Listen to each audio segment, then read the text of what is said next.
Welcome to the Horizon, the voice of the Amber Woman.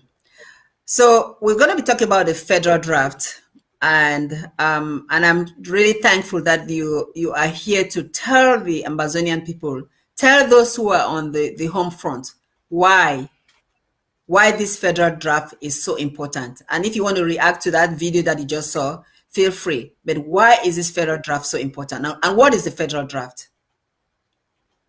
Yes. When we decided to bring forth, to decentralize our government and created our LGS and our counties, we were of the opinion that we should be doing things from the bottom up, from the grassroots coming up. So the way we drafted ourselves is that our LGS and counties will draft, and then they will pay 20% to the federal government. However, it became a little bit problematic because some of the LGS and counties were not fully constituted, so the federal government was not fully funded. And so it was paralyzed. It could not do the things that it could do all over Amazonia, because only the federal government has the capability of identifying problems that plague our society and then try to help.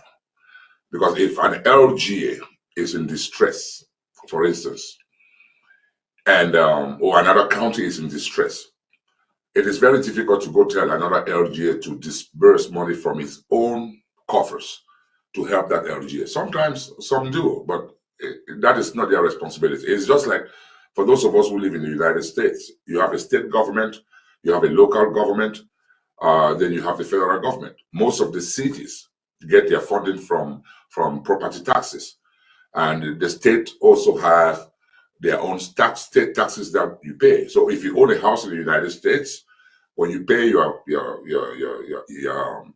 property tax, it goes to the state. That's what they use to pay the police officers that do their work within. It goes to the city, sorry. And then when you pay your state tax, it goes to the state, and then the federal government also has a tax. So, but we didn't. We, as a federal government, didn't have any direct source of income from our people. So we decided that in order to make things a little bit more dynamic on home front, we should have the federal draft.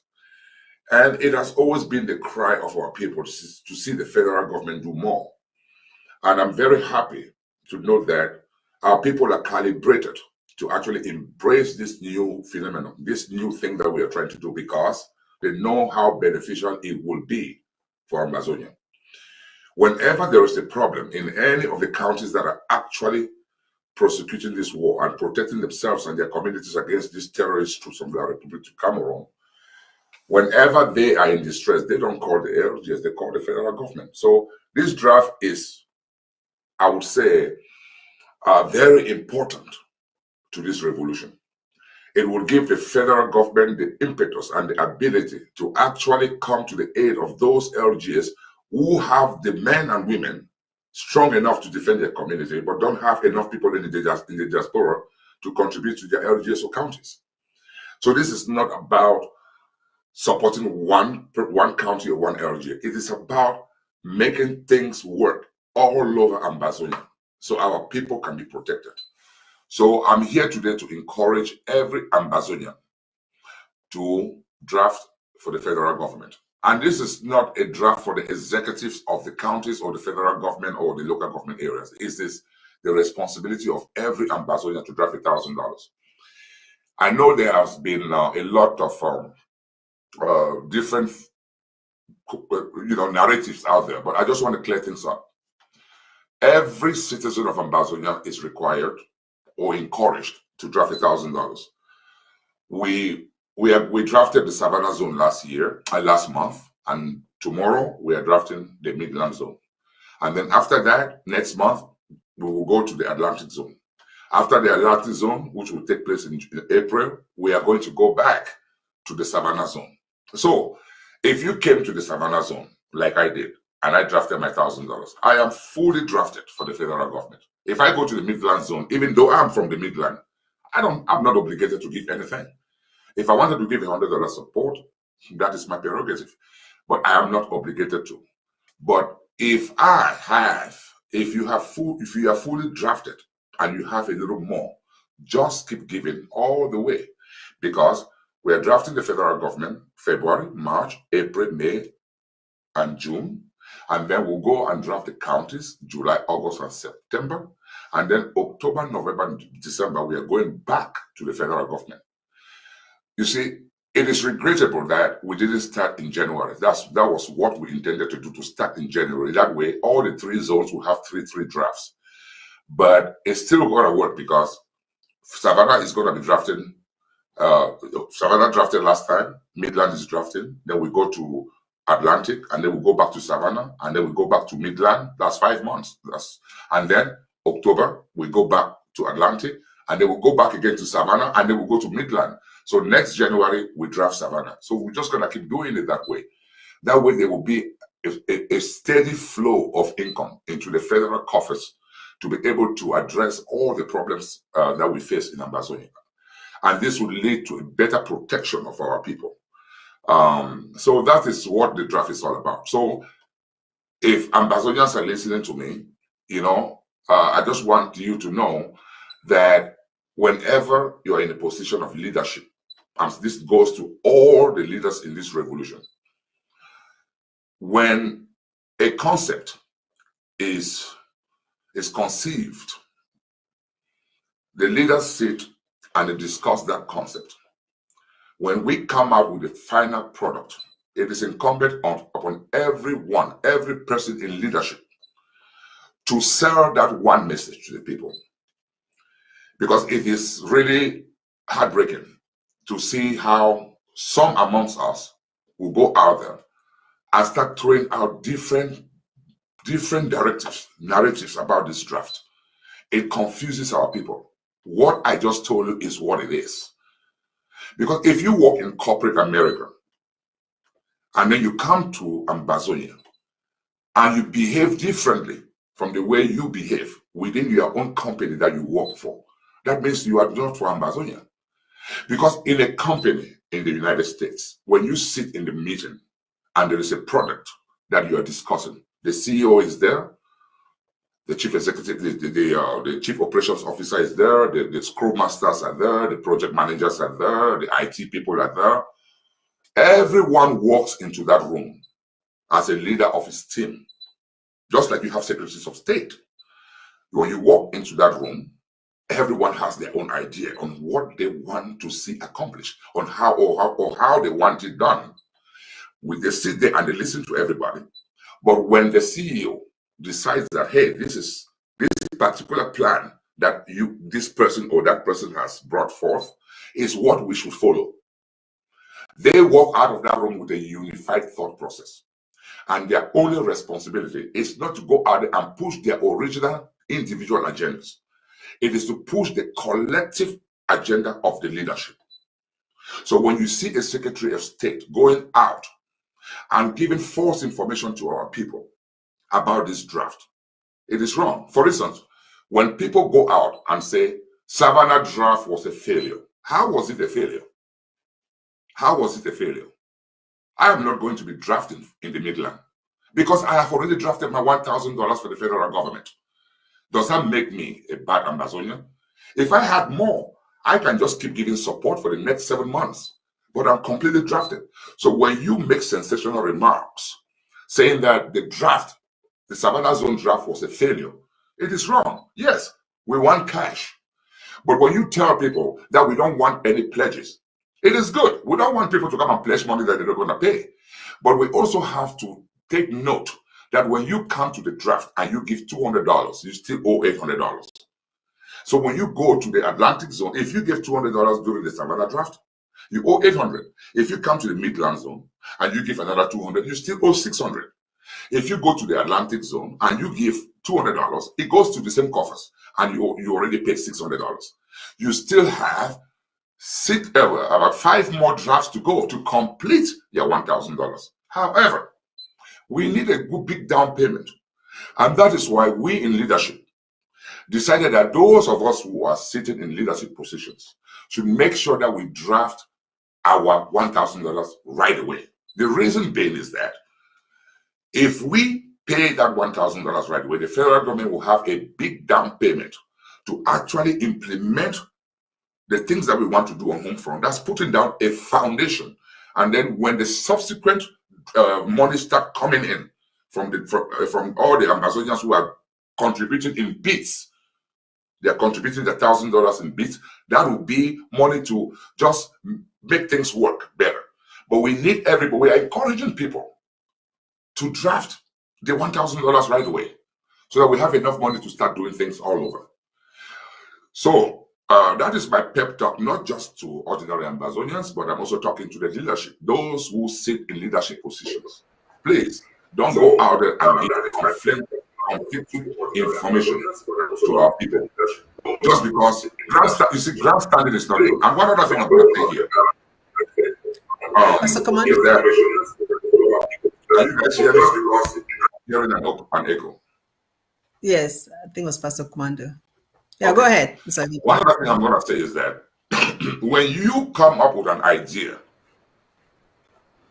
and you come to the vice president or you come to the president or you say, hey, I have this good idea for Amazonia, and we buy that idea is no longer yours.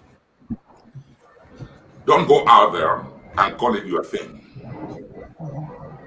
A lot of Amazonians don't even know where the idea of the federal draft came from. It came from somebody. But that person is responsible enough not to go out and say, this is my thing. Because when you do that, you discourage Amazonians from contributing to it because you have owned it. If you are given a project to run, don't go into forums and everywhere praising yourselves as the ones who have done it. Please hand that project to the Amazonian people. Let them embrace it. Calibrate their minds to love that project. It will make your job easier for them to contribute to that project. That is my advice to every member of government.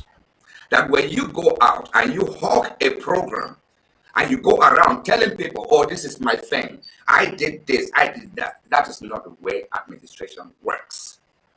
As a leader, or as a leader of any branch of government, it is our responsibility to do it collectively. It is our responsibility not to take credit for everything. If the president had to take credit for everything and say, this is my thing, it would have not worked. But the president knows, and I know as his vice president, that if we sit and we come up with an idea, the people have to own it for it to work. Mm-hmm. So I'm advising every member of government to desist from taking programs that belong to Amazonia and making it their own. It is disgraceful and it's destroying our revolution. So Amazonians come in en masse and contribute.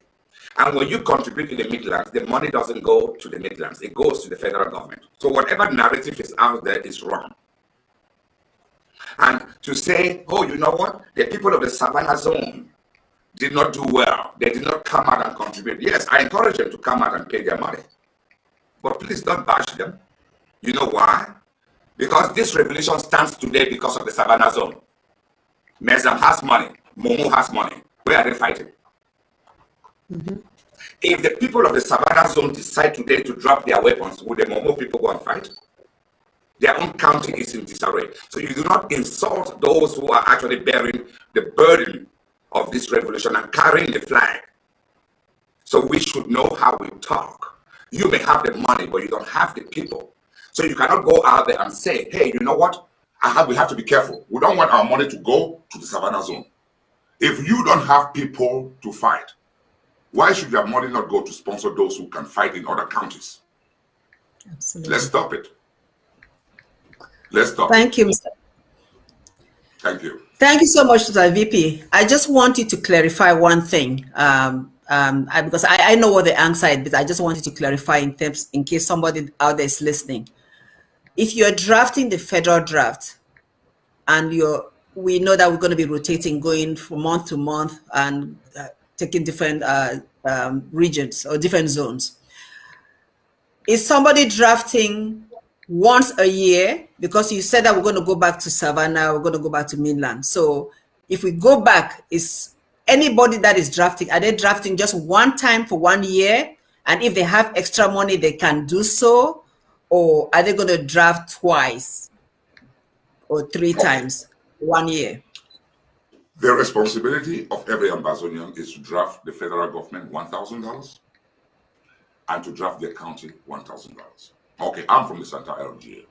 I did not wait for the Midland draft because I know my responsibility is to draft my $1,000 to the federal government. Now that I'm fully drafted, if I go to the Midlands draft and I want to give $100, it's support.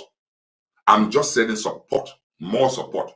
So when we go to the Atlantic, I want to give another 200. That's fine. That is support. So I talked to the director of resource, the Secretary of State of Resource Mobilization yesterday, and I said I think we should put together a program where those who are completely drafted should start receiving their federal draft certificates. Because when you draft $1,000, you are done. Your obligation to the federal draft is done. If you want to give 1,000 more on top of your 1,000, that is charity. We encourage those who have more to give more. And that is why I say, you cannot go out there and say Savannah failed. It is not Savannah that failed.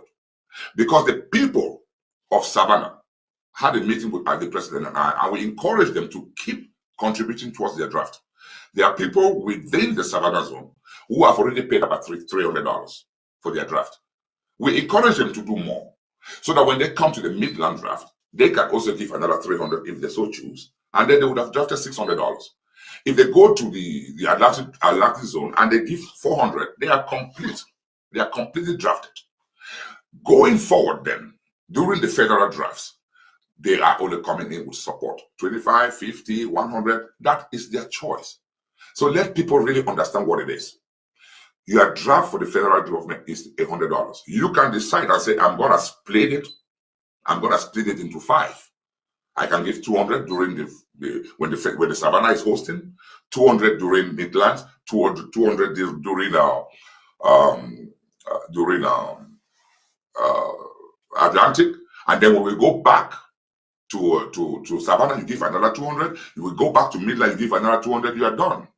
Everything else that you are giving is support. That's what I'm saying. But we still encourage people to just pay it upfront because we don't want to be talking about pledges. We want to be talking about cash coming in. But remember, when you give cash, always put it in the back of your mind that you still owe money. If the cash that you gave is not $1,000, if you gave 500, then you still owe 500.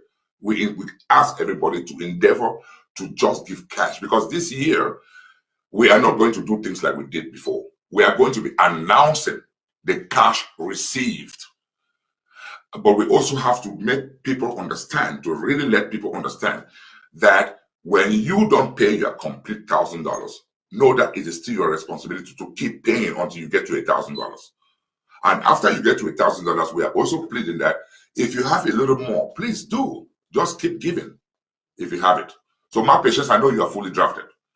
But if you come to the Midland zone, even though you and I are fully drafted, if we want to give $500 more each, that is our prerogative. We can do that because we want this thing to work. But when it comes to the draft proper, we are fully drafted. So I hope that answers your question. Thank you. I'd like you to react.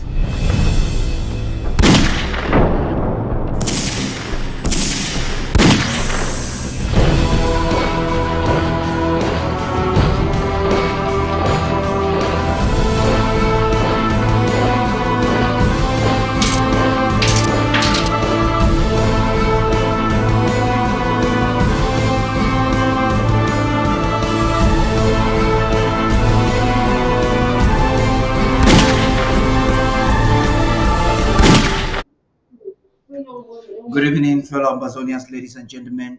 You're welcome. We apologize for starting this pre-draft show a little bit late, but we thought that the lesson you just got now from the Vice President himself was imperative. I'm sure your doubts have been cleared, as to what the federal draft is and what it stands for. The mechanism is clear. There's a framework for all to follow. And if you have any further questions, we would advise that you use the opportunity of these meetings to ask and be clear with it. I'm encouraging those who are on Zoom not to unmute themselves. Okay, I think I'll have to do some settings. Yes, thank you very much. We are going to start our discussion real quickly and now. You saw from our publicity that we have a lot to discuss about, but have been indicated by the organizers of the draft for this afternoon or this evening that we have very few minutes to be on air. As it stands, the United States of America and Russia are fighting in the Black Sea. La République du Cameroon chooses to go rugged. At the same time, the president of the Federal Republic of Amazonia has chosen the side of decency in diplomacy. It is important for us to have to discuss that very briefly so that we understand the dynamics, the state of our liberation movement, and the reason why we're fighting. Foreign policy, how does it impact our self-defense initiative on the ground? This is something we have in our legal minds here this evening to discuss with us. And again, we would like you to listen to the president as he gives to us some reasons why we need to have a day of mourning. And right after that, we'll begin our discussion. Stay tuned. Fellow Amazonians, today is Friday, the 17th of March, 2023. I came to you with two important announcements. Tomorrow, Saturday, I'm inviting all of you to attend our federal government draft hosted by the Midland Zone. That means Meza, Momo, Libialem, and Manyu are hosting the federal government draft. I want to equally announce that Monday, the 20th of March and Tuesday, the 21st of March are hereby declared National Days of Mourning. We are mourning two of our best, Amazonian youths who have been slaughtered. They were slaughtered sometime yesterday, Thursday, by the killer squad of La République du Cameroon in Amazonia, led by Moja Moja, so-called a woman. I don't know these names. It's war names, criminal names. We have been made to understand that these are students registered in the University of Boya. Ngole Lionels and Bo Aqua, who is even a master level student. These people, these young men full of energy and hope, were extracted from their hostels by a squad led by Moja Moja and brutally murdered. They were shot point blank and displayed publicly, their bodies desecrated by Moja Moja, who was stomping on his body in camera. This is one too many crimes that La République du Cameroon and their agents are committing against the people of Southern Cameroon, the defenseless people of Southern Cameroon, Amazonia. We are declaring this lockdown, and that means the whole of Fako, from Tiko to Victoria to Idinau, Boya to Moyuka and their environs, everywhere shall be a total lockdown observed on Monday and Tuesday, the 20th and the 21st. No movement into Fako or out of Fako, and let no one dare the people of Amazonia to come out to do business as usual. We are mourning, and if you care for these atrocities that are being committed against our people, you must observe the lockdown and mourn with the people of the Southern Cameroon, Amazonia. I call on the rest of the 12 counties or people of Amazonia to join FACO by putting on black and flying our flags half-mast. The restoration fighters around and near FACO should mobilize to enforce this lockdown and this mourning, these days of mourning throughout FACO. Thank you very much. Make sure you spread this message so that let no one become a victim because he did not hear this announcement. I call on the ANSC, I call on all the county defense executives and all the generals on the ground to reinforce this announcement and make sure that everybody falls in line. God bless you, and may God shorten this struggle, and may God bless the Federal Republic of Amazonia. Welcome back, and once again, good evening. I want to seize this opportunity to highlight again what the president, or the request of the president, for every Amazonian citizen to collectively go out there and advocate and ensure that our people are observing these 2 days lockdown It's very essential for us. I would like to talk to those who are resident in Buea, the capital city of Ambazonia, calling themselves influencers or whatever you're calling yourself. You've seen Moja Moja picks up students. The pretext he went into churches. Some months ago, he went into churches and brutalized Christians in churches. And you've seen Moja Moja picking up Christians or picking up students and killing them in cold blood in front of you. And you sit there quiet and you call yourself an influencer. Let me tell you something, you're a fool. You're not an influencer. I also would like to talk to those who are activists. I was an activist and I'm still an activist. I was an activist from 2016 before I got here. Let us get back to those days of activism where we are not just gossiping or inciting conflict or talking about people. Let's get to a point of activism where we can push through things like this. In those days of activism, activists could influence changes on the ground. No Amazonian had a gun, but activists were able to ensure. When I'm talking about activists, don't talk about Mark Barata and Tapang. Before Mark Barata and Tapang Ivor became their activists in the diaspora, you had activists on the ground like Vicky Fokala. These are people that have gone silent today, that successfully organized ghost towns and protest on the ground and help Agbobala and the consortium to succeed way before the Mark Baratas came. And then it was transferred into the diaspora. They did theirs. Today they have lost focus. You that is calling yourself an activist, this is a time for you to send targeted messages to our people in the home front. That is what we have to do. One person cannot do this. You have a platform. A couple of Amazonians, home and abroad, are listening to you. What do you do with that platform? How much of education do you do? Sometimes we want not just to talk among ourselves or to talk nonsense among ourselves. We can also be proactive. This is a time for serious business. It's not a time just for name calling. It is a time to mobilize our people at the home front and to send a statement to Yaoundé. I'm encouraging us all to do that from tonight. Everyone watching me on Zoom, on Facebook, at the home front, on satellite, you are an activist. It's an opportunity for you to take responsibility and make sure that our people get to conform to these orders. If we do not respect it, we're not only disgracing ourselves, we're betraying our cause. We're saying that the blood of these individuals have been wasted and really nobody cares.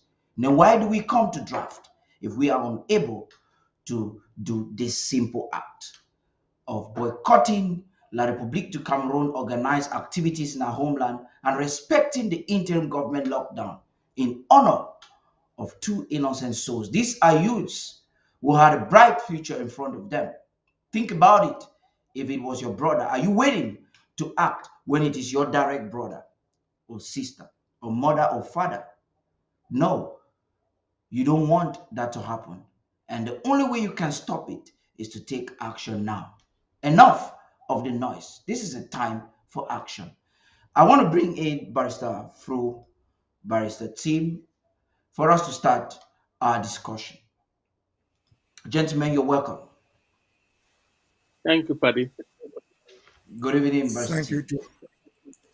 Thank you for having us. Yeah, we have a few minutes. I'm made to understand that the draft is supposed to have started now. Maybe I should encourage those who are watching also on Facebook to know that the Zoom link is open. You may want to connect those in the Zoom. Perhaps you want to share to invite many more. I have studied the Amazonian community and I understand that you start having a good number of people coming into the Zoom meeting by 9 p.m. But we can choose to set a time and respect it. According to the organization, we're supposed to start by 8. It would appear there are lots of people to connect. Okay, we were supposed to get into diplomacy part 3, But I'm not sure we have to do that. Dr. Ella promised that he was going to get for us some images for us to get into that. But there's an important aspect of the IG policy statement as far as diplomacy is concerned. Before that, we are all aware of how the war powers are wrestling. The West is against Russia. Russia is trying to get into Africa and to establish new friendship. It would appear that the romance between France and La République du Cameroon has gone sour in the bedroom. There is a crack. Because if not, why will La République du Cameroon unwaveringly be establishing a strong relationship, a military accord with an enemy of Russia, of France, and that's Russia? Again, some, like the president, believes that La République du Cameroon is looking for a way to flee negotiated settlement as far as our struggle is concerned. It's important that our people get to understand this IG position and the president's position as it is. The president has taken a stand. He's not going to go rugged like the Yaoundé government. The president has chosen the West as a partner for now. But the team, I'll start with you. Once again, good evening. Thank you very much for having me. You're welcome. So I'm starting with you. You know this policy even better than myself. You've listened to the releases. We read through the beautiful article from New Thinking magazine. That was amazing. And the interview with Voice of America, Mr. President was clear. He's seeking partnership with America directly, and he's telling America, listen, Ambazonia is the right partner you need to partner with at this time if you truly want to beat Russia out from Central Africa. What do you think about that? Well, if you ask me my opinion, this is what I would say.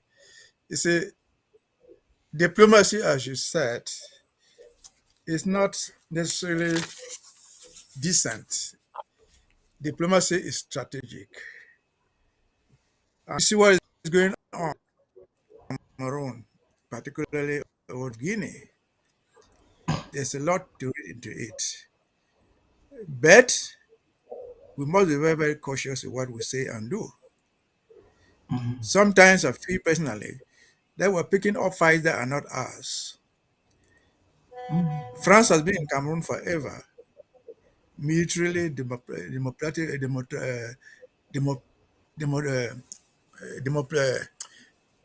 diplomatically, and otherwise. A piece of paper signed today between Yaoundé and Moscow, call it a joint defense agreement, is of no value to me. It doesn't even alter the position of the military presence of France in Cameroon. Neither does it alter their economic presence. Because, after that, what has happened next, if we watch forward? What has France done?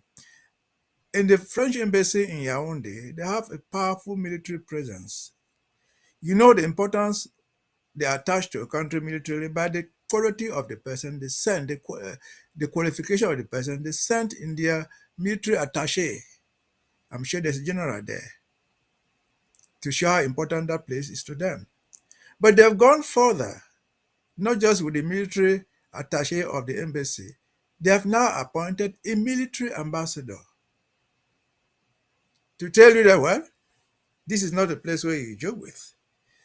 And so their military ambassador in Yaoundé, supported by their military agreements and the economic agreements, are they going to turn sour overnight? I doubt it. I doubt it. What if, for example, by next year we are fully independent, we have achieved our independence, restated our state? Are we going to tell Yaoundé who to go into military alliance with. That's not our responsibility. Is Yaoundé going to tell us not to go into military agreement with anybody in the world? That is not their responsibility. So we have to be very, very cautious of what we do and say. The the Russians, the Russian embassy has been in Cameroon since 1960. They have been in Yaoundé there. Just like the American embassy, they have been in Yaoundé. And they knew all these things we talk about economic agreements signed. The Americans know it so well. The Russians know it so well. They have copies of those things. But they've allowed France to play the role they wanted them to play in Africa.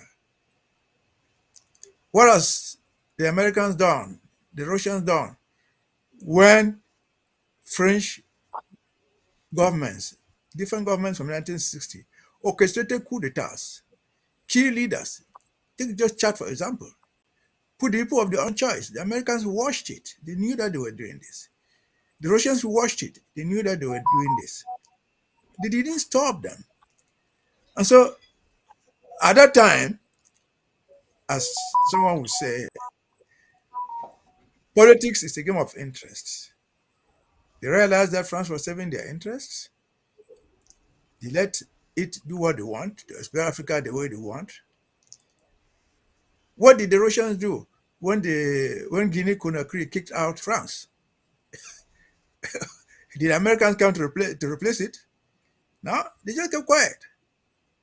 And so we have to be very, very cautious, we have to be very, very careful not to pick people's fights for us. There are some of the things that we should do, in my own opinion, very silently, cautiously, diplomatically.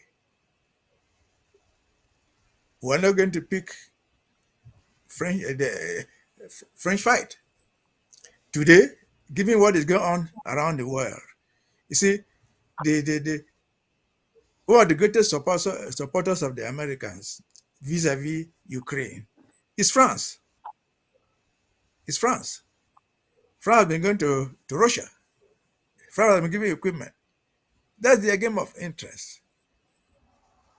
Once they find a common enemy, they strategize jointly to fight that enemy. So I would rather have suggested, if I had had the opportunity, for us to pick our fights cautiously. Fighting Russia popularly is not going to help to make America support us just for that. Americans know what we want. And up to this point, they've supported us. I wonder, the West interest, the American in particular, the interest in the Gulf of Guinea is not economic. It's not even a military thing. I don't know what it is, but it's something very, very hidden. Because up to today,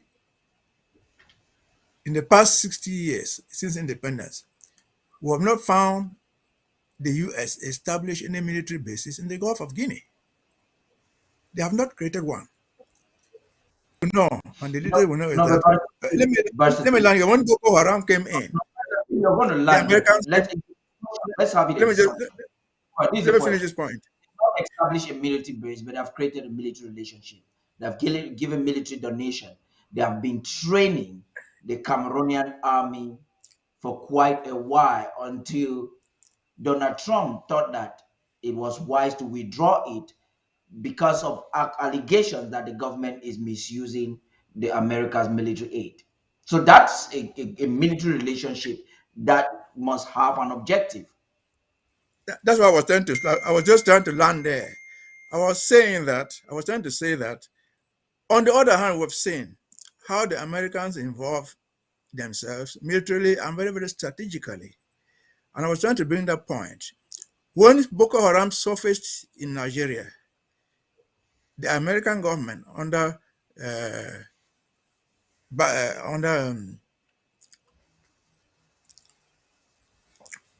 Obama, they stepped in. Boko Haram was in Nigeria principally. They extended to Cameroon. What did they do? They sent in training. They said, we will train you to fight the Boko Haram. And they did what you have just said. They did same to Nigeria. Once they discovered that the Nigerians and the Cameroon government were abusing it, they were not even respecting the rules. In fact, they were taking because they said, we'll give you the equipment to track down just the 300 guys, for example. Then they realized that Nigerian government was instead cooperating with the people. They withdraw. They said, no, we're not giving your arm to Cameroon anymore. You're abusing this nonsense. Nigeria fire Boko Haram alone. And they stopped. So they're very, very strategic in what they do. They are not interested in conquering land militarily. They come in for a particular purpose, have it satisfied. If they are not obeying their rules or doing it the way they want, they just quit. Unlike the French, who would establish a military base in Gabon to quell down any rebellion in Cameroon or in Chad, and vice versa. And they remain there forever. And so these are things that we have to look at. The Americans are interested, they are there, but their interest is very, very strategic, very timely, and they only use it for that purpose. If tomorrow they need us, if there's a crisis there, and they need to establish their bases in Victoria or Indian or somewhere to fight their interest, they will do that. And they will fight their interests with the agreement of the government of Amazonia.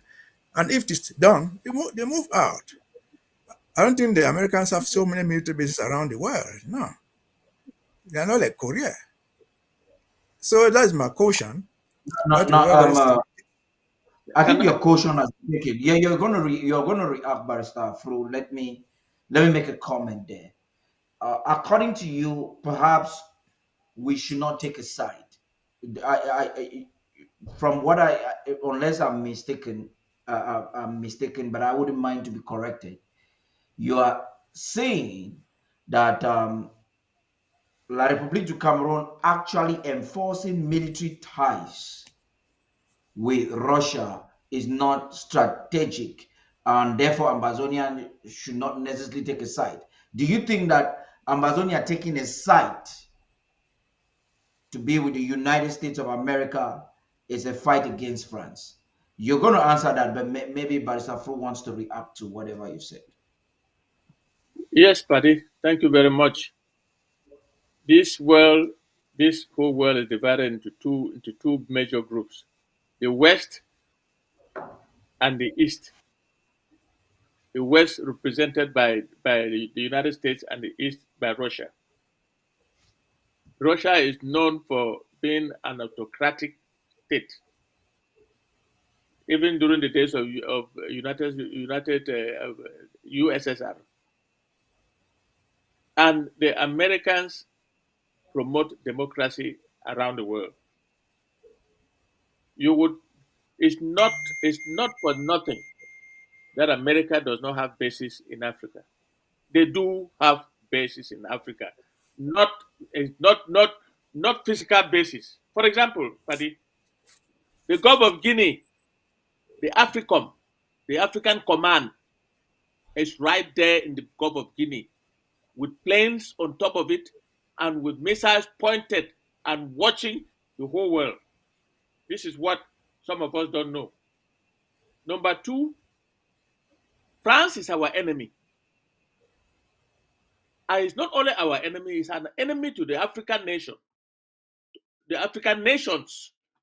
because they have used Africa to enrich themselves.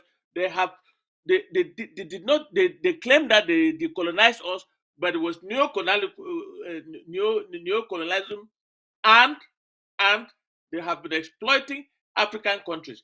And the movement of young people now is to get rid of France on the continent. But we cannot get rid of France by bringing in the Russians to become autocratic. I am of the opinion that we must choose our own side, even if we don't say it publicly. We must choose. Are you telling me that if we were in Moscow right now, the interim government will survive? No. That's what do they call it now? A dictatorial regime. They can pick you up anytime and do whatever they want to do with you without anybody saying anything. But in the United States, this is where the bastion of liberty. We're doing what we're doing here because we are in the United States. We are in the country of the leaders of the world. And let me tell you, La République de Cameroon did not sign that military accord for nothing, or say of no consequence. They did it because there is an armed embargo from the West to La République de Cameroon. Even France no longer supply arms to La République de Cameroon. You remember, Paddy, you remember the bombing of the military garrison in Equatorial Guinea that belonged to Cameroon. You remember that incident? It is because France was trying to subvert the embargo that was placed on Cameroon by bringing arms and keeping them in Equatorial Guinea. Then Cameroon can drive and go and take it. But they were taken down. In this fight, if we don't choose our side now, where shall we go? If the United States decide now that you people stop that nonsense, you are all terrorists, will you cover television like this one to come and talk on? Would you? I am of the opinion that we are in the West. We have taken the fact that the West is our bastion. The East belongs to La République. Let me tell you how many countries that have Russian influence, Russian mercenaries right now. You have Mali, you have Burkina Faso. I just heard Niger, Central African Republic, the Congo, not Zaire, not Congo, not Zaire, but Congo Brazza. And those are countries that have gotten the awareness of the torture of the French people. But they have made an error by living from fry pan to fire by bringing in the Russians. We should not tolerate or be part of anything that has to do with Russia in the Gulf of Guinea. And if you think that American AFRICOM is stationed in the Gulf of Guinea at the high seas, if you think they're there for play, think again. Because the African command is in the Gulf of Guinea, and the United States knows how important the Gulf of Guinea is. They may not have companies exploiting. They had Pectin before, and Pectin sold out. That's a capitalism. They sold out to the Russians. I mean, to the Chinese. It's now called ADAC. Pectin has now been turned to ADAC. But America has an interest to protect that very, very, very important piece of land in the world called the Gulf of Guinea, which has a lot of oil and gas, and of course all the other minerals going forward. So I am of the opinion that we have to choose our side. We don't have to insult anybody. Just walk as we are walking now. If you think that we are walking now and looking at Russia, think again, because we are not. Otherwise, there's all these killings and so on. The Russians have also been in the United Nations, right? We talk about resolutions coming from the Senate of the United States and so on. The United States withdrawing its arms from La République and doing the type of thing that they are supposed to do to protect human life. But the Russians have been in Central Africa exploiting the diamond, exploiting the gold, exploiting everything. And they have entered Mali, they have entered Burkina Faso, and of course the other countries that I named. That I read an article where their presence, they may not have signed anything, but their presence is very, very troubling to the West. So I would argue that in agreement with you. Leave the status quo. Let me finish. We should leave the status quo which we have now, and work diplomatically with the leaders of the free world, of the West, and not talk about Russia. It doesn't mean that we will not have diplomatic relations with Russia. No, It just means that we have to belong to a bloc and seem to be so. Because if we go to Russia and fail, they kick us out of here. Can you go to Moscow and open your interim government? No. You've given some strong reasons, Barrister Fro, as to why you think that the interim government or the people or the nation of Amazonia at this time of war should take a side. But Correct. in politics, there are no permanent They friends are not or enemies. permanent friends or permanent But there enemies. They are there is there's permanent interest. Now permanent interests. I'm coming back to you, Barrister Bessa. Your La République du Cameroon, this is something we cannot undermine. And it could have been propaganda, but it is propaganda with an objective. La République du Cameroon reinforcing military ties with Russia is a statement at a time when they are fighting a war, at a time when America is withdrawing military support. Are you saying those who think that La République du Cameroon's attitude is because they are not willing to come to a negotiated settlement, but they would rather just defeat Amazonia in war? Do you think they are wrong or something? And if they are right, what should be the reaction to that behavior diplomatically? Master Tim. I think when we jumble so many things, we miss a lot. This is what I've said, and I had the opportunity to say it before. It is not enough for the Malians, for the Burkina Fasons, or for Central African Republic army to say, "Oh, France leave." That's not making them to leave.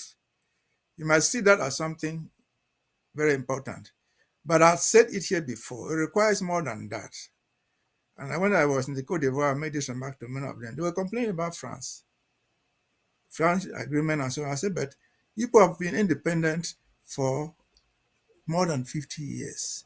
No, Master Tim, Let me learn. This agreement, excuse me, please. Now, you're going to make me miss my train of story. These agreements that we complain about, the defense agreement, the economic agreement, were signed in 1959 in Cameroon, in the Côte d'Ivoire, in the Central African Republic, and all these countries.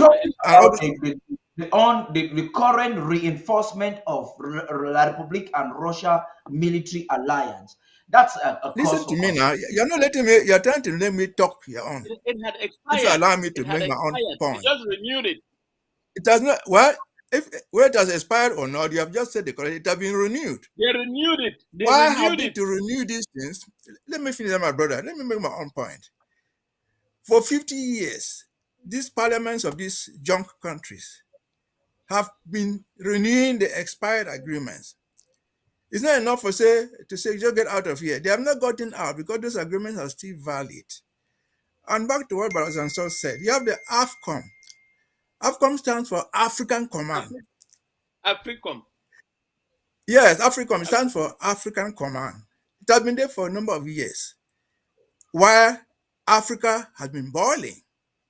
But that's a base. All the crises we had in Africa are there, and AFCOM has been there. I've not seen them.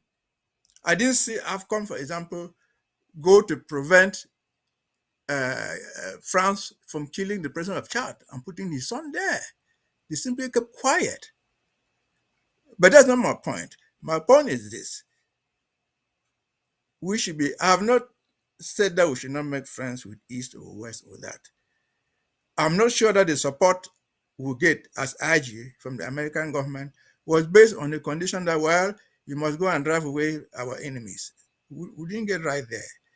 And again, I don't know how many of us have seen this agreement called the military agreement between Russia and Yaoundé. It's a 2-page document. I've read it so many times. And if you look at that agreement called the military defense agreement and put it down side by side with what they signed with France, that agreement does not even go to what the French defense agreement goes to. That's why I've looked at it technically. But does it mean that we must embrace France? No. Must we just embrace Russia? No. Must we just say no, America? No. That's why I say it is a game of strategy and interest. Again, I say this to conclude. There are fights we have to pick right now during this war. We don't have to fight the fights that are not ours. We have to be very that's the strategic. point.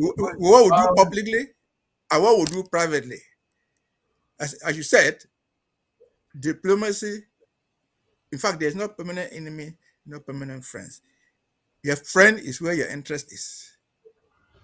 And so if we have this as a guideline, we'll be more cautious in what we say publicly, more cautious in what we do privately, and so on And and that's so why forth. yes, so that you can say what we're supposed to say publicly and privately. But this is the concern I have.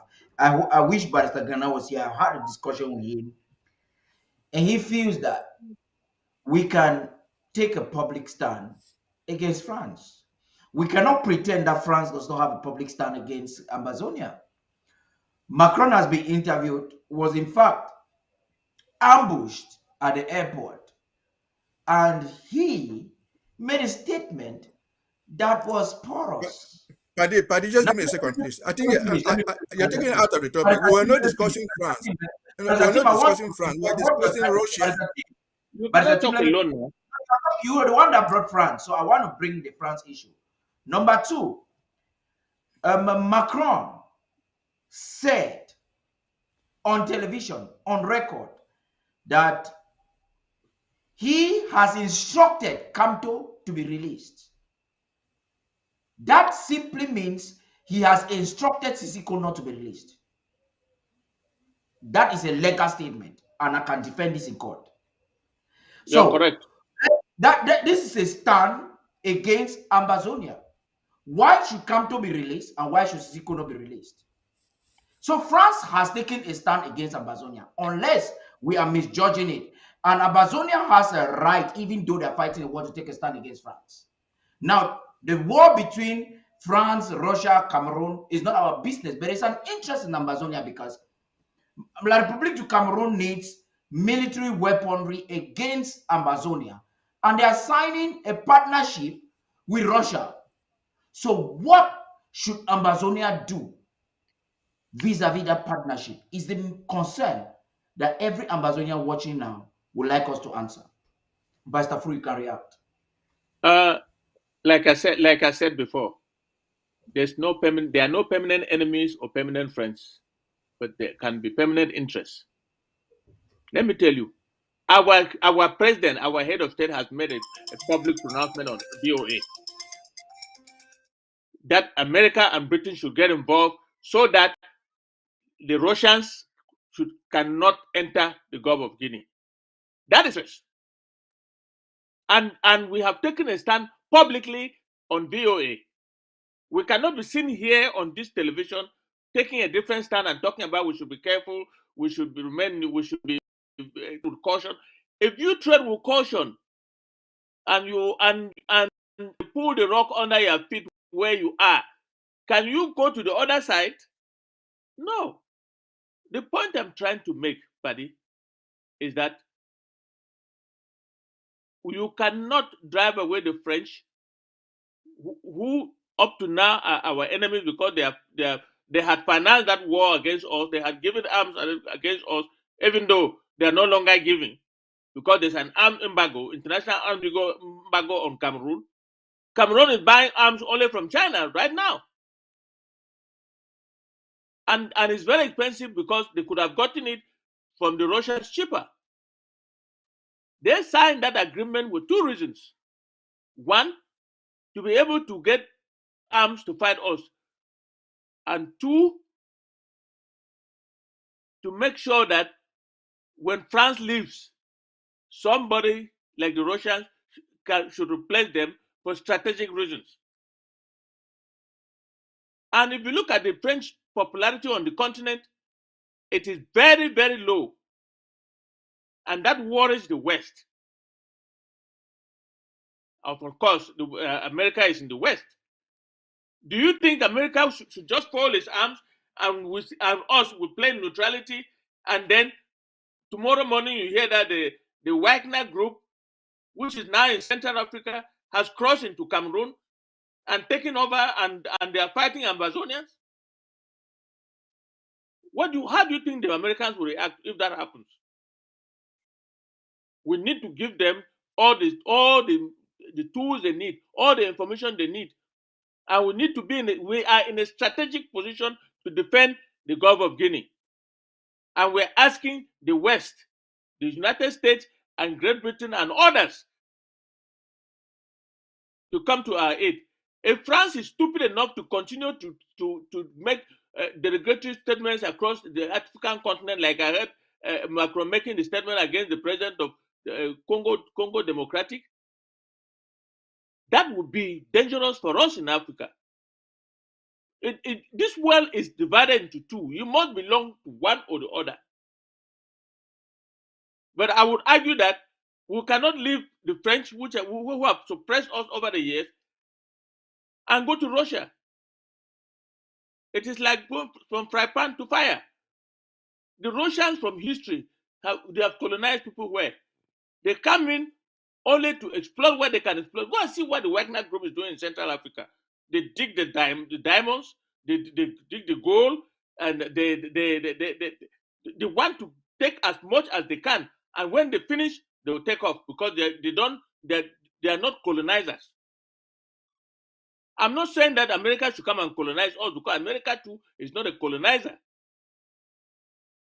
But France must leave Africa and renegotiate his entry into Africa on a win-win position.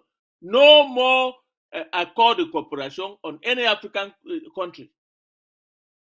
The first thing that the president of Burkina Faso, the military man, did was to cancel that accord de cooperation. Same thing in Mali. So Mali, Burkina, Central Africa, they do not respect the accord de cooperation anymore. But Cameroon is still applying it even onto us. Now, because of the embargo, they cannot get arms. They have to sign that accord with the Russians, knowing that nobody will oppose the Russians coming in to give them arms. Even the few ones that France had hidden in Equatorial Guinea, they were bombarded and destroyed. Cameroon is surviving only with old weapons. They cannot import weapons. And if they are importing from China, nowhere else. And now they have Russia. They can import from Russia because they now have an accord with an agreement with Russia. We are saying that if the choice is between Russia and the United States, we pick the United States, the leader of the free world, and we will survive better. Our people left in those 60s and went to Russia. Where are they? Where are they? They are dead and gone. Died. Cameroon was able to kill Umyobe, kill Dr. Mume, kill every one of them. And then Tumazad died in misery. And because Tumazad sought refuge in the West, that's why he lived for long. Why did he not stay in Russia? If the choice is between Russia and the West, we Amazonians will choose the West. That's my position. Just so we are being cautious with our choices, my question comes back to Barrister Tim. If we have to make a choice, because your choice can be, because there comes a time when you have to choose. At this time is delicate. You have war partners are choosing. Partners in the EU are choosing. America is at war in the Black Sea with Russia, and people are not wavering. They are choosing, depending on who you are. You have nations different. The times they want to hear, the United States of America actually want to know your position.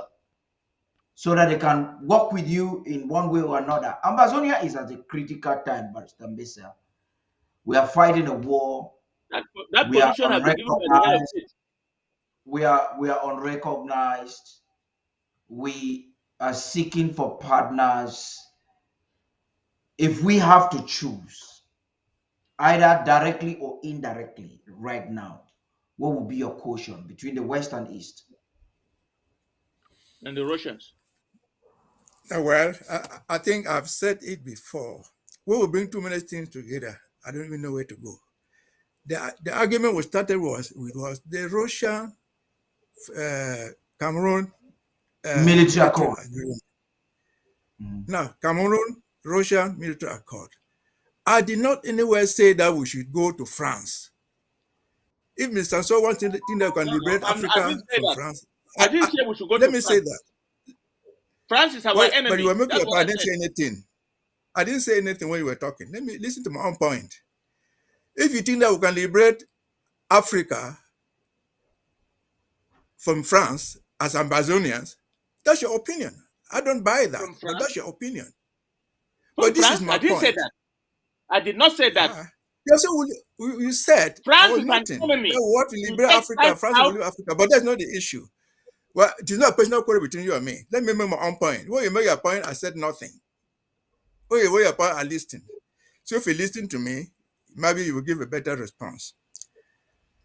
A simple question we should ask ourselves now, dealing purely with the Russia-Cameroon military alliance and the United States, that's where we were. As of this point, this is 2023, March. Is there any conflict as far as Ambazonia is concerned in Cameroon? Call it the Cameroon of Yaoundé. Is there any conflict fitting the Russians, call it military or economic pact, with the Americans, that we must make a choice between these two? I've not seen any conflict there. And if Barrister So is correct to say that, look, even the Russians didn't give them the arms. The people who are selling them the arms are the Chinese. The arms that they're using to destroy us. Are we going to fight the Chinese? I didn't say that. I said we have to be very strategic what we are doing. We're not bound to come popularly and declare that we're for the West or for the East or for the South. I wouldn't do that. That's my personal view. You may disagree with me. We are not a football that we have to be kicked left and right. We have to make our choices carefully, strategically. Do you think that we can come and say, well, Ambassador will come and liberate Africa, way through Africa or any other source? I wouldn't do that. Others can do it. But I don't buy that approach. That's my view. Like it or not, that's my approach. I didn't say France. I didn't say we should go to France. All of us know that France is against us. Nobody said that we should go and trade with France. France will do everything to destroy us. So I didn't say we should go to France. I didn't say we should do that. No. My analysis was based on Russia, the United States, Cameroon, and the military agreement. I don't know when or how Mr. Son knows that the Burkina Faso, the Malians have canceled the agreement. If they have done it, that's great for their interest. If they have done it, that's good for them. I'm not here to analyze it, but I know the agreements were there and they have been renewed many times since the past 60 years with all these successive leaders in these countries. The ones in Cameroon are still binding. They are still there. That's why I said, as of now, France has even appointed a military ambassador to Yaoundé, in spite of the military agreement with Russia. They have appointed a military ambassador to Yaoundé. Pope is not giving him away. Because the government of Yaoundé, like any other government, has the right to refuse your credentials. If they disagree with that type of appointment, they say, no, we're not accepting your credentials. Yaoundé has not done it. Why? Is it for me to say no? They welcome it. Pope sent his son, Frank, to go and take permission from Macron to be his top chair. Today, as of yesterday, he was still representing him. So that's the importance of France to Yaoundé. Are we to take sides there? No, we have to Is that have just our an eyes on. insinuation or is a conclusion? It's a conclusion No, statement because let that's me an outside anyway. Barrister Fu, I'm coming to you, please. clarify. Let me That's an clarify. outside He has anyway. said something that I didn't say. I'm coming to you. I'm coming to you, Barrister Fu. I'll come to you. So let's moderate this discussion so that we can round up. I'm sure very soon Yes, they'll be interrupting us. correct. If you, I saw an interview with Abel Zongang, and he was telling journalists to stop lighting a flame where there's no flame in this regard. That's in an outside. You're not obliged to do it. But I just want to stay with you for not more than 1 minute, Barrister Besser. Um, the United States government under the leadership of Donald Trump, I want to be specific now so that you don't say we're taking it all over the place, withdrew military aid from Cameroon. At the same time, Cameroon is trying to enforce military relationship, accord or whatever with Russia. And this same Cameroon is fighting a war in Amazonia. If you are asked to advise our diplomatic endeavors, what would that be?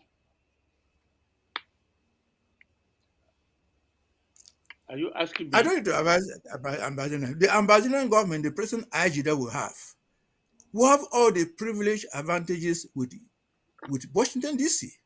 We have all that. Can I? That's why I said we don't pick people's fights. Our Okay, relationship okay, with the I'll got you. Barrister Fu, no, if our you want to relationship with react. the American government. Yes. I've said this before. Under Trump, that was a Okay. different administration, Republican. He did that. Listen, Paddy. Biden came in. He didn't change anything. The policy that the Let Trump me make a administration statement here. adopted. Let me make Let a me finish statement now, here. brother. The policy that the Trump administration, Oh, Republican, did you give me the put floor in or not? place has not been altered by the Biden Okay. administration. Did you give me the So floor or these not? two, so the American government or governments are with us, Ambazonians, be it Republicans or Democrats. Paddy? Okay, I got your point. Barrister Fu, please. Yes. When our head of state, the president of the interim government, went to VOA. VOA is an international radio network subsidized by the United States government. And he made a statement calling on the United States and Britain to come to our aid. Otherwise, the Russians will enter the Gulf of Guinea. That is he has now given the official position of Ambazonia. And we being members of the interim government, we cannot come here and say, no, let's tread with caution. Let's not go left or right. You don't know what the diplomatic footwork that he did in order to make that statement. Sako does not speak carelessly. He made that statement into the world. Now, what I want to say is that I am not asking us to be enemies to Russia or to anybody. All I'm saying now, for now that we are in this war of liberation, among all the countries, Russia has not said a word about us. But the United States has made their Senate. They have made several moves, resolutions concerning us. What makes us think that if we deal with both sides, if there's a conflict in the Gulf of Guinea, are you telling me that we will be so stupid to deal with both sides if the conflict is in the Gulf of Guinea and the Wagner group is in Yaoundé, has taken over the Gulf of Guinea, But there's no and conflict there yet. There's no conflict in the Gulf of Guinea. Do you think that There's No, no there's, conflict in the there's Gulf of Guinea. conflict in the Gulf of Guinea, Barrister Tim. There's conflict in the Gulf of Guinea. In Central African Republic, Russia is wanting to take over. In fact, they have already taken over. So there's conflict. They are in Yaoundé. But the point is, and who knows what they want to do in the official position of the interim government was expounded on VOA by our own head of state. We cannot sit and take a different position. Then why do we have this debate here? No, I mean, I'm not bound to tell everything publicly. The debate is about accord de coopération between Burkina So what are Cameroon you bringing all these and other Russia? things for? And what would be our reaction? These people are ready to fight Ambazonians on behalf of La République du Cameroon, the Wagner group. They are prepared. They are ready. Now, Well, maybe you know that our I'm not aware of that. Oh, you are not aware. Let me tell you. No, You I'm not ask a aware of that. question. They will How do I know prepare that? to fight us. How do I know that La République, Burkina Faso and Mali have I've rescinded said I'm not the aware. I've not policy? questioned your right to know. I've said I I'm not read it. aware. I've read Maybe it. maybe Go you know and read it. Le Monde. Go and read Le Monde. I read it in Le Monde. I've not said I've you're lying. listened I to said a I'm debate. not aware, sir.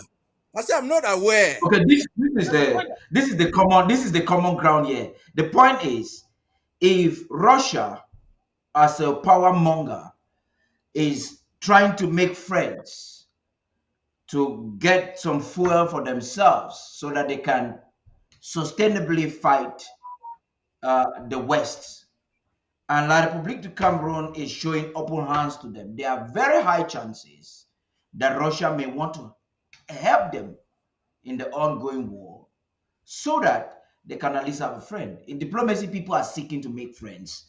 Now it is left for us as a people to also choose if we want to make friends. Let's progress and give a conclusion on this phase. I would like to have an exclusive interview with the president so that he himself will explain to us why he has chosen that his government and the people of Amazonia can take a stand.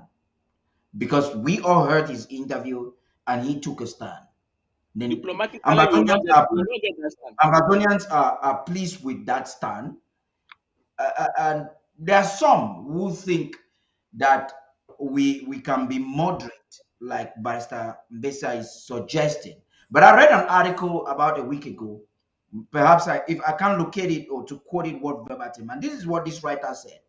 He says, we Amazonians are trying to be a little bit too moderate during the wartime, and that during a liberation movement like this, we need to take extreme decisions that will, in fact, those who are against us have taken extreme positions. La République du Yes, they Cameroon has an extreme position. correct.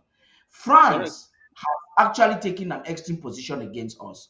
Russia has been silent, but they have taken a military approach with Cameroon. That's of great concern. This is why we have to draft so that we can also get to arm ourselves. We are saying that the United States of America is hosting our interim government and hosting a lot of our activities. Perhaps our romance with America must not be silent in the corridors of the State Department. We can go public to announce it, not necessarily saying that we hate the others, but we want our romance with the United States of America to be public.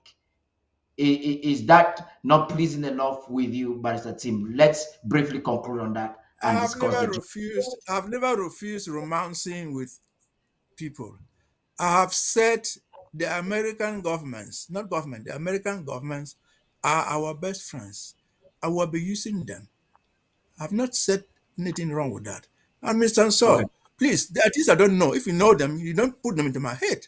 I didn't know what the relationship between Mali and all these things have happened. I have not read those things. I'm not a criminal for not knowing. So I didn't know. I've not read them. I, for example, said that I've read the military agreement. I don't know where you have read it. If you didn't read it, it's not a crime. I don't know those things. I argue what I know, and I use I a read the strategy I military. think that will I help read us the better. military agreement. So again, we have been fighting this war for 7 years, almost 7 years. Our opponents, Yaoundé, I don't know whether people know. I'm not aware that the weapons that they use in fighting us are from Russia. To the best of my knowledge, according to Ms. Ansel, the stockpile of weapons that they brought in, I didn't say that. intending to use them on us, they came from China. Those are the weapons that were to be used in killing us. And that's why I asked strategically, are we going to fight China too? No. But we're going to romance with them? No. We have to be aware that this is what they are doing. I've not said that they are our friends. But we know Everybody knows that they destroyed those weapons. They came from China. They were coming to fight us with them. They were coming to kill us.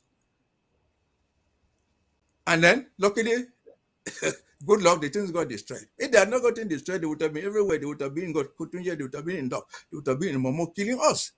And they came from China. And so, again, I did not say that we should not criticize Russia. I did not say that we should go blindly into the camp of France or anybody else. I simply said, and I repeat, it will be strategic. Just so we don't have, we do not have too much time. Please let the admins on Zoom, if Nijo wants us to switch, I think they'll communicate that with me. Please, admins, do not interrupt the Zoom since we are streaming. Thank you. Host, co-host, please avoid interrupting the Zoom. Yeah, thank you very Paddy. much. Yeah, you please react very briefly, Safru. One more thing.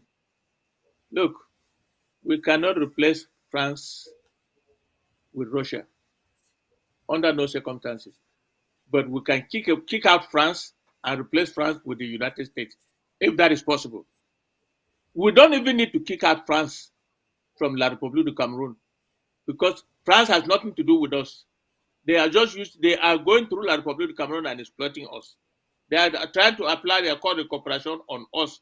That's why they are now exploiting oil in the Gulf of Guinea at a very high rate, because according to them, they don't have time. I have not said that we replace France. I have said that we should not replace France with Russia, but we should replace France with the United States, which is still the West. And the reason why the United States has not intervened in our struggle directly is because of the French. Because those are the two big people of the West. There are three, including Great Britain.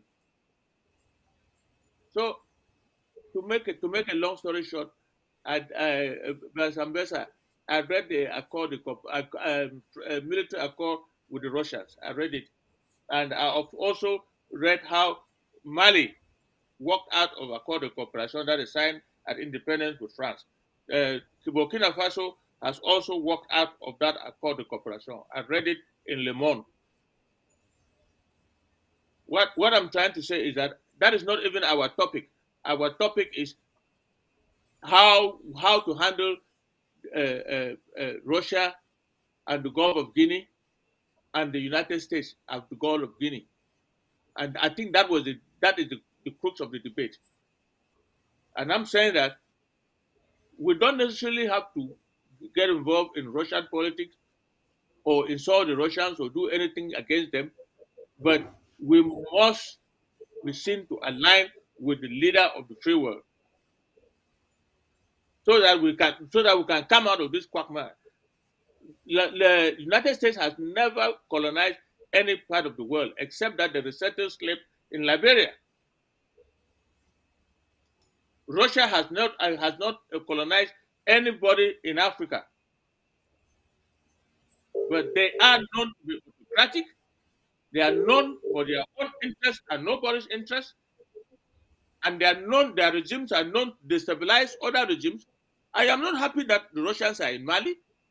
I'm not happy that the Russians are in Burkina Faso, and I would find it very disheartening if they enter the Gulf of Guinea, and La République uses them to fight us.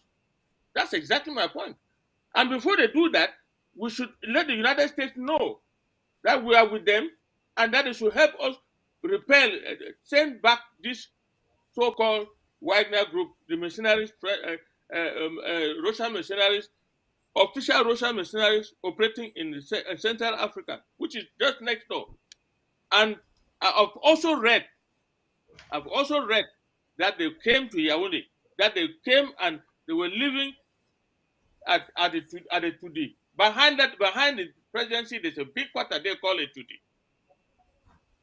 Some of them came, I don't know what their mission was. They came there, lived there for about a week, and went back. I mean, not everybody, some of them came, I don't know what they came for. And if you want to know or Amugu Belenga has very strong ties with the president of Central Africa. And the president of Central Africa has been taking money from him and paying those mercenaries. And he is very close to the mercenaries. That is why they use the killing of these small journalists to expose what would have happened to Cameroon if the Russians entered. I'm not extrapolating. I'm not bringing in another debate. I'm just giving like an example. I think, Paddy, let me just make a statement before we close this topic. What I would suggest this IG does in our interests in this fight, now this diplomatic thing, if this IG, because the Americans are our best friends, if they can let it sink into the American administration that the greatest killers of Ambazonians is not even La Republique, they are the Israelis. The bees are trained by them. They are commanded by them. The intelligence is run by the Israelis. The Americans have also trained the bees. No, let me finish. No, officially the bee is under the Israeli government. But what I'm trying to say is this: if we can let this sink into the head of the American administration, that these are the people who are killing our children everywhere. Everywhere this they be. This is the hand of Israel somewhere. If America can have any influence on that, that would be very useful to us. The bees are our greatest killers. They are the ones training the killers. They are the ones doing it physically. And so if we can carry this message to Washington, D.C. privately and say, look at what is happening, maybe it can help because America can talk to Israel just like France talks to Yaoundé. So that's my closing remark on this. We're leaving the big enemy and fighting people who are not even visible. Because to the best of my knowledge, I don't know if it's there, I've hardly seen even Russian bases around the world. Russian don't, since Second World War, we don't find it. Now you see, this is the point where, like you said, we're concluding, Barrister Mbesa.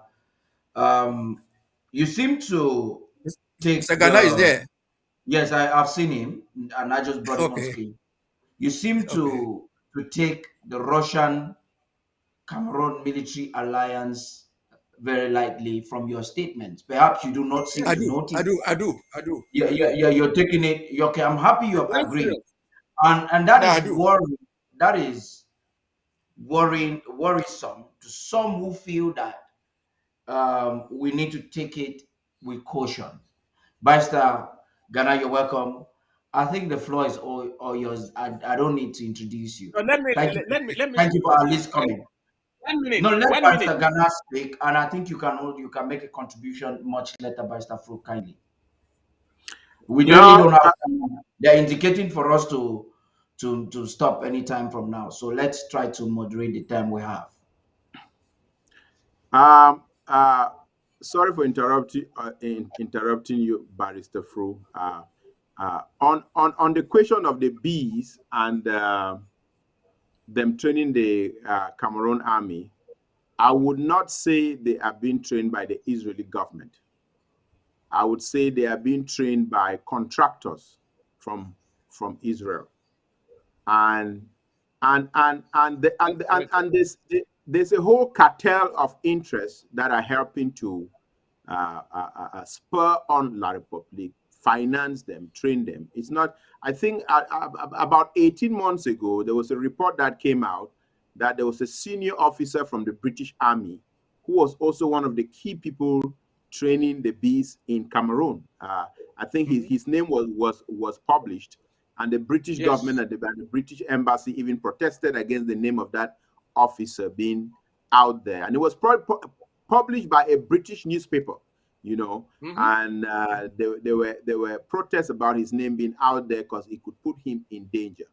So again, it just goes back to our right to defend ourselves. And what Barrister Mbesa and Barrister Funso would agree with me is that all of these interests that are being coalesced together to fight in Ambazonia against Ambazonians will not in any way, shape, or form defeat our sovereignty. You know, our sovereignty is enshrined in UN Resolution 1608 and 1514 and also 1541, and it makes the hill steeper for us to be able to eject Cameroon, or for our fighters who are defending themselves and defending their land to be able to eject the French killers, the genocidal killers from French Cameroon. But so it's a whole cartel of interest: France, Israel, Britain. And so I think that is what I would contribute to that. Regarding the presence of the Wagner group in Africa and them being present next door in French Cameroon, Central. and as Barrister Fruit said, some of them were even being hosted in Yaoundé, per his comments. What I would say is that when it comes to Ambazonia, this and when we said this is a God-ordained struggle, we really meant this was a God-ordained struggle. And everything that has happened ultimately turns out in Ambazonia's interest. We saw the case in Equatorial Guinea, where La République was going through back channels to try to import arms that they were going to transfer to Cameroon. And we saw what happened to all of the cache of arms. They all got blown away. That was almost like the Red Sea sweeping the Egyptian army, you know. So when we say this is a God-ordained struggle, we speak on the right and on the foundation that the interest of Ambazonia cannot be traded away, cannot be negotiated away, cannot be killed away. And all of those machinations, all of those schemings that are being done in Yaoundé, there is something that is ticking on the wall. Tick-tock, tick-tock, tick-tock, tick-tock. That is the lifespan of that diaper-wearing octogenarian called Bivondo Bia. And he's going to die, whether he likes it or not. And from everything that is shaping up, it's going to be a war of all against all in Yaoundé, with the schemings with the Wagner group, with all the monies that have been stolen by people who think that they are the next one to take over, by the mentality in Cameroon that it's either me or you, and if it's me, you are going to get wiped out, and if it's you, I know I'm going to get wiped out. All of that is already playing out. So Ambazonians, our fight began at the right moment. Our struggle is a God-ordained struggle. Things are shaping up in our favor. Even the war in Ukraine happening when it is happening, people, is happening in Ambazonia's favor. We just saw Mr. Karim of the Assad of the warrant of arrest. Issue a warrant of arrest for Putin because of things that have been done in transporting children from Ukraine to Russia. That is the president of Russia, one of the permanent members of the Security Council, having an arrest issued for him. If that is not a ray of light to and for Ambazonia, if that is not a sign that our struggle happening when it's happening, it's a God-ordained struggle. I don't know else how to call it. So yes, if Nijo or the vice president wants us to start the Zoom, I think they should just indicate so we know if we're continuing, or because we're doing this to wait. If they still want to, yeah, so they can indicate so that we can suspend or continue. So I like the authorities involved to indicate to us. I'm all watching. Who is to start, and let me know so I can hand the mic. You have the mic with the microphone. Yes. I just sent you a message. Okay. I don't know why I can't see. Maybe because of just checking how long you want to. You're on air. We can't just stop you abruptly. So no, I think we can stop in 5 minutes or now, please. Yeah. Please, do you want to get to 100 in the Zoom before? No, no. We won't wait for the 100. Okay.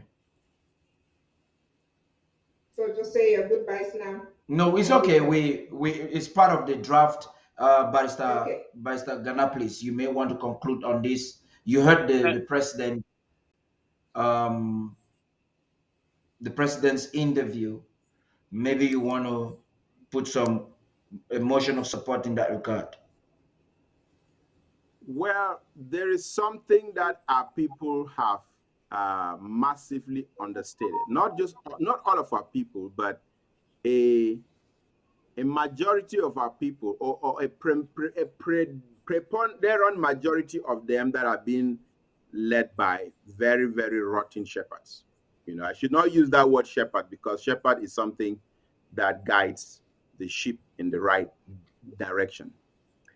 But there was a time that we needed leadership. There was a time when we had uncertainty. There was a time when we didn't know that people like Ayuk, queer people like Ayuk Tabewe and Fongala 4 and all of those who were kidnapped from the Nera Hotel. And because of events that happened consistent with the constitution of the interim government, Dr. Samuel Sako was elected to lead this revolution. What we've seen time and time again is that Dr. Sako is a very humble man. Dr. Sako is a very resolute man. Dr. Sako is a very determined man, purposefully, intentionally, premeditatively. He knows where we need to go. And if you listen to those words in his interview, they echo that caliber of the person that we have leading this revolution. The person where, despite the storm, despite the chaos that sometimes comes from a government like La République trying to fund the undermining and the destabilization of the interim government, the successor of the Augustin Gombobe government, despite all of those attempts to destabilize us, he knows what is the right of Ambazonia. He knows that our destination is Boya. He knows that anything short of Boya will be sweeping our rights under the carpet. So there are so many nuggets, so many details in that interview, which I would encourage each and everybody to listen to. But again, it comes to confirm the fact that the interim government is in the right hands. Not just Dr. Sako, but all of the advisors that surround him, all of the cabinet members that are around him, the Ambazonia Foundation. And we should feel very blessed that we have a strong leader, and all what we need to do is continue to support him. And speaking again, consistent with the season or the moment that we are in, we need to fund the interim government. We need to fund diplomatic missions. We talk about lobbying countries so that they can come out and recognize us. We need to fund experts who are dealing with these governments. We need to fund travel missions. We need to fund refugees in foreign countries. We need to give them assistance. We need to fund our brothers, our sisters, our comrades in arms who are being injured on the ground. There's a lot that we need to fund to be able to enable the restoration of our statehood. And we are the ones that we've been waiting for.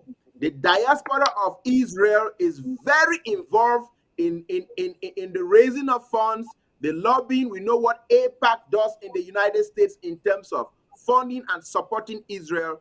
We know what the Irish did when they were fighting for their freedom against the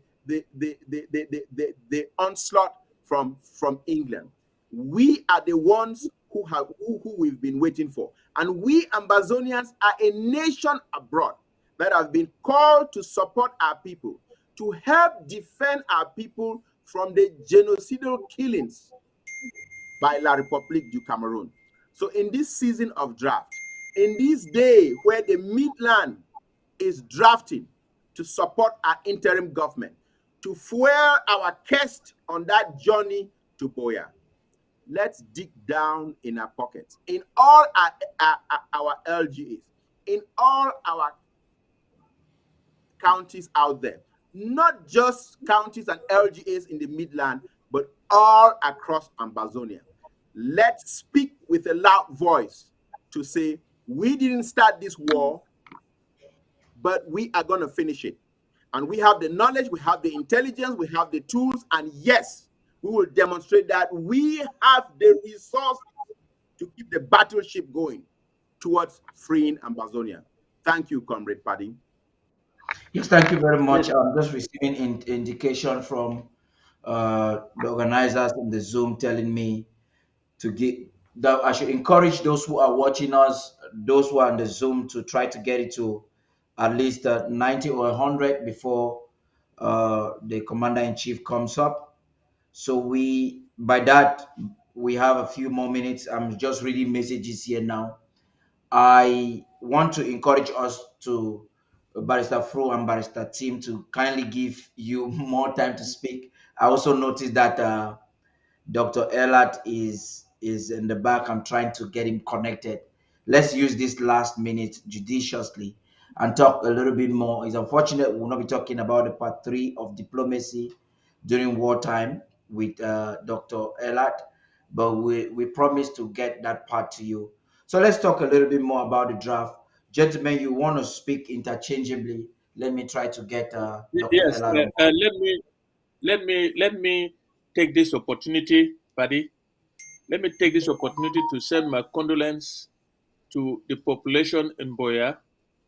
Boya has lost a couple of people from a very serious flood that started from the mountain. It has gone through the whole town. It's sweeping people, sweeping taxis, right down to Bonakanda, and it has taken lives. Just a simple flood. So we should give our condolences and pray for those who have been injured to get well in a difficult situation like what La Republique is doing in our country. We don't have good medical facilities, so but at the same time, we have a moral duty to send our asha to the population of Boya for what is happening. It happened today. For those of us who were watching TV, I was watching videos, not TV, on the social media. It's very disheartening. Boya is inundated with a serious flood that started from the mountain and is going down towards the university. So now, Paddy, let me say let me try to concur with my learned brother Ghana on one thing. The Israelis did not train the bee. It was the United States that trained the bee.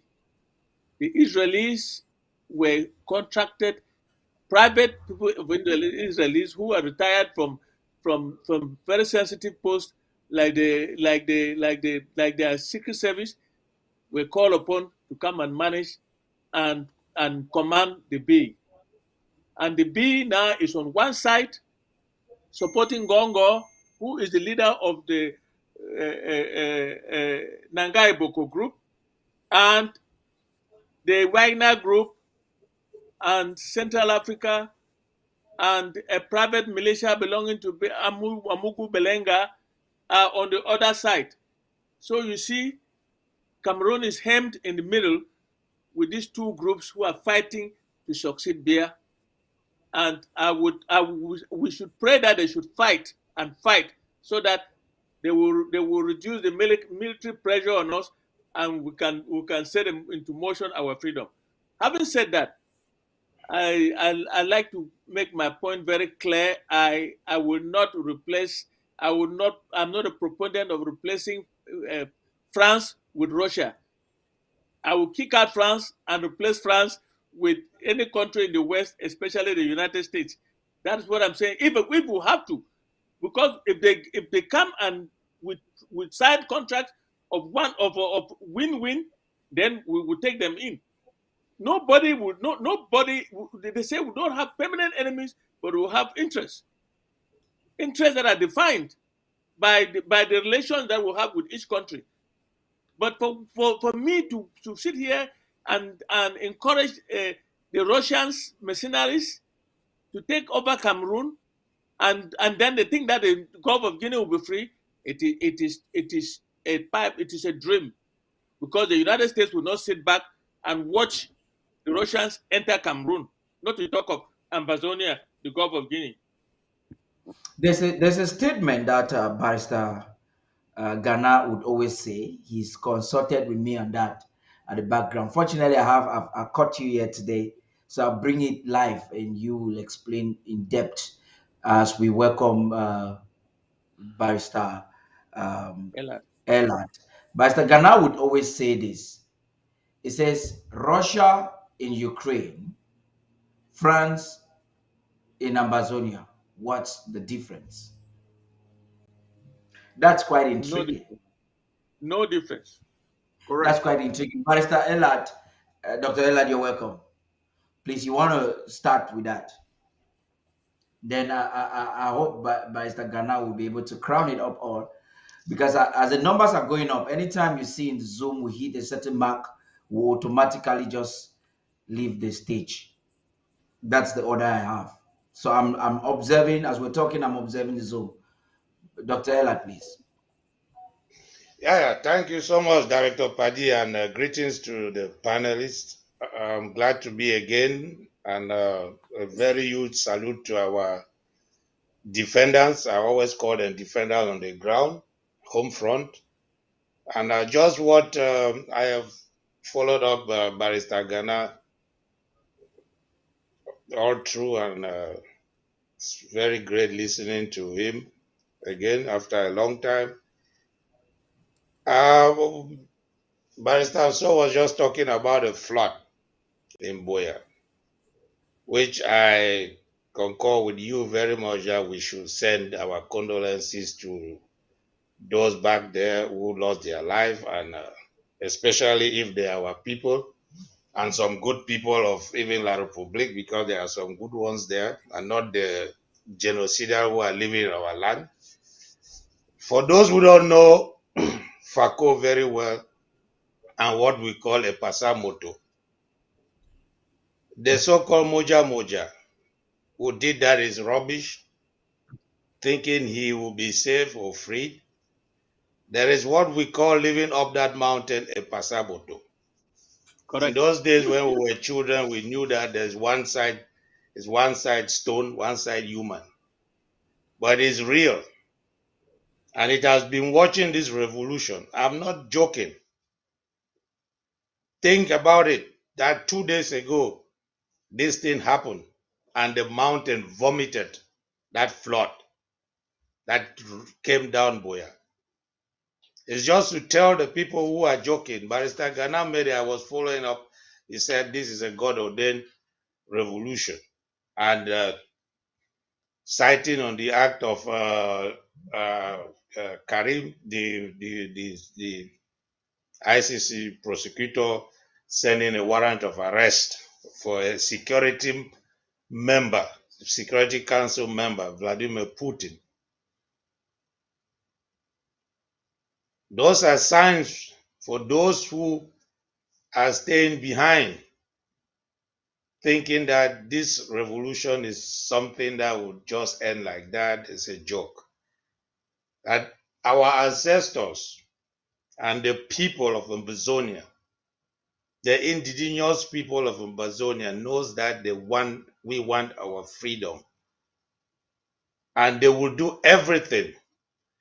Though these frogs, francophones, who are coming to Victoria, coming to Boya, thinking they are in a safe place, they will leave by love or by force. And this is something I'm saying.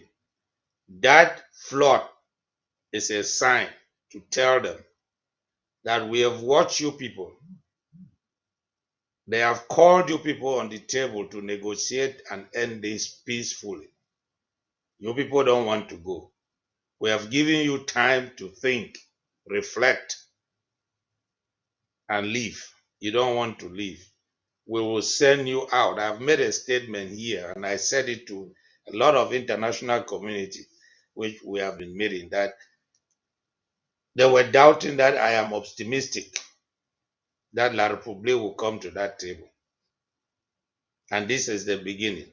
So I want to follow the trend of Barrister Ghana and call the Amazonia people that we, only we, are those who are going to sit down and fight. Other countries will come to our support if they see that, yes, these people are really bent for what they are doing. It's not only the fighting they have seen, the government of what Barrister Ghana said concerning our president, who have put very concrete and distinct policies for us to reach Boya. Nothing else other than going to Boya is there. The next thing is to finance that going to Boya, which the draft is now. This is the season. So those who are sitting behind thinking that, yeah, this, that, talk this, that, write it on social media, making noise, posting here, first to post. I'm the first who saw it, who knew it. That doesn't help us. As my Irene used to always say, talk is cheap. So let's act instead of talking. We have talked and talked. The beginning of this, our series of this program that we started, the director Paddy, you remember I said it openly, that those who went to Canada help us in this interim government and Ambazonians to stop talking again about all the Akwangas and the Choayaba and all those people, because we now know those who are against this struggle and those who are for the struggle. So we should concentrate in our financing, our diplomacy, and our political fear of the struggle and go ahead. So I will stop here and give a chance to Barrister. Thank you very much. I think in a few seconds we have to go. The Yeah, Zoom number is climbing fast enough. that's it. Okay. At least the people are listening to us and they're coming. So they know that the Yeah. struggle is live. So Barrister Ghana, as you conclude on this, what do you mean by that? What is the intention for that statement? I could repeat. I would, if you don't mind, I can repeat. Yeah, Russia. the statement. Yeah, the Yes, statement is Russia in Ukraine, France in Amazonia. What is the difference? And Yes. and Russia in Ukraine, France and Amazonia. What is the difference? You see, when I was listening to the prosecutor of the ICC yesterday hand down those charges against Russia, and we know how much influence France also has there within the ICC. It was it was ironic and earth-shattering, because if you look at Russia's claim on Ukraine, they are based on ancient connections that are nebulous at best and absolutely null at worst, because Ukraine is an independent entity in international law. You transfer that same logic to France using its proxy, La Republique in Amazonia, and you listen to their claims to Amazonia. It's their former territory that they gained when after the Second World War, it got divvied up, and now they are just fast forward to 1961. They are just reclaiming a territory that they had lost. Of what right in international law is that? Is Amazonia a separate entity in international law? An organ of the United Nations has already answered that. The ruling of the African Human Rights Court in Banjul, 2009, in the ruling of Kevin Goumet et Augustin Dangamville, La République du Cameroon, in Article 20 of that ruling, already said the people of the Southern Cameroons, however they called it, but the people of the Southern Cameroons are a people with the right to self-determination. They are an independent nation, just like Ukraine. What methods is Russia using to try to coerce, attack, kill, maim, disable Ukraine into being part of Russia? The same methods that France, through its proxy, French Cameroon, is trying to use to maim, kill, cajole, intimidate, disenfranchise Ambazonia to become part of La République du Cameroon. What is Russia doing? Russia is sending troops in Ukraine to burn buildings, to blow up hospitals, to blow up churches, to kidnap children, to cause children to be moved over to Russia to be used in servitude. What is French Cameroon doing? Sending its troops, its bees, the army, to burn villages, to kill, to maim, to rape, to burn corpses, and cause Ambazonians to move into La République, as we see, to participate in some form of servitude there, prostitution, you name it. So what Russia is doing in Ukraine is an exact replica of what France, using its proxy, French Cameroon, is doing in Ambazonia. And we've already said it in international law that is wrong. Baristan So is here, Baristan Besa is here. We have already compiled a 154-page complaint, which we filed with the ICC, we filed with Canada, we filed with Spain, we filed in Switzerland, we filed in Belgium, we filed in Germany, we filed in England, we filed in South Africa. We filed using about 12 jurisdictions in the world using valid legal complaints. So as the ICC is attending to the file of Ukraine at the ICC, we will keep reminding them through so many methods.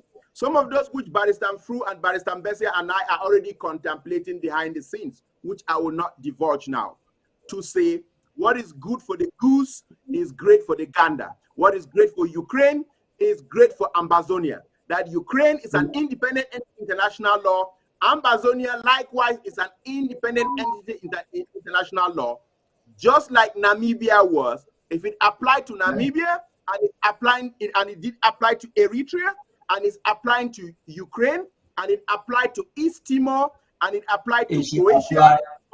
It should apply to it will, without doubt, apply to Ambazonia. And as those Manjunga drinking there is a warrant of arrest fight against themselves, as those Manjunga so it's too sweet, but we have to end now.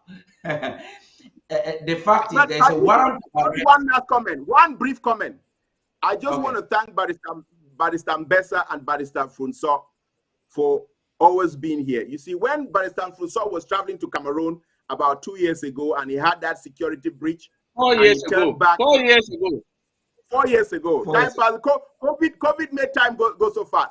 But when Baristan John Fu returned and was returned to America, that was a God-ordained action.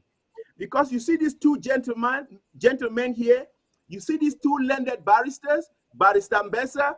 This man has over 30 years of legal experience, including in the international fair. You see Baristan Fu, he's a bull in the courthouse with enough trial experience. You don't know how much effort they have put behind the scenes to shaping this revolution. But another great thing, the difference between them and I, they are grandparents. And so they have a little bit more latitude in time. I, as a parent, sometimes it's challenging. That's why sometimes I'm absent from the show. Yes, and so Amazonians in conclusion are saying that there is a warrant of arrest for Putin, and we're waiting that there will be a warrant of arrest for Biya one of these days. Thank you very much, gentlemen. We cannot proceed this discussion. No matter let me say how something, hard Paddy. Let me say something before you. Let me say something on that before we close. Let me just add the word. Let me add the second one before we close. Yes. Let us end this thing on Ukraine. You see, and this is what I have to say. What happened yesterday as regards Ukraine was not an accident. No. Ukraine started less than just about a year ago. Ukraine is not did not sign the Rome Statute. Russia did not sign the Rome Statute. The USA that sponsors all this Ukraine did not sign They are not members of the Rome Statute. But what happened? Within a year of the crisis, I last checked, 43 member countries who had signed the Rome Statute filed a complaint, supported the complaint against Russia. And so, us, I'm sure we have lost many more people than the Ukrainians have done. Our case is better than even the Ukrainian. But the ICC acted on collective anger, on the world anger. Can they do the same to us? They can. That's a big question. And some are They feeling must that do we it. did Because discrimination. to end there, you see what they said, a warrant of arrest was issued. That's unusual, very, very unusual. Usually what they do is a sealed indictment. So that is to show the publicity, the pressure under which the ICC was placed. To tell the world, Okay, we're out of it. So, luckily we have Barrister Elad here, Dr. Elad. This is in your backyard. We yes, must overcome. by the team We will have to should, go we out. should, we should, we should agree, and we should not hide it. We should openly say that is fast as it goes, because there are the white skin and we are the black skin. Let's Correct. And call so, a spade a spade. again, to end it with the Boya incident, let Amazonians who are watching what is happening in Boya realize, yes, we cannot stop a flood, but we can control on how it destroys. What has done happened to Boya today is a result of anarchy brought by Yaoundé, building uncontrollably. The flood will always Yes, come from the mountain. But Barrister, they go down. I'm sure the president they have more than 10 Okay, minutes ago, they asked all you right. to stop. Thank So you. we'll have to continue our discussion. Please, Barrister Elad, I hope you will be able to create the time. We'll have to do it by maybe 6 p.m. on Monday. Barrister Ghana, I hope you both will be there so that we can finish this discussion. We have 2 days of mourning as ordered by the president or by the interim government. That is Monday, the 20th, and Tuesday, the 21st, are the days of mourning, and we will seize the opportunity to carry on with this discussion. Thank you very much, ladies and gentlemen. I'll be handing the microphone to the organizers of the Zoom meeting right now.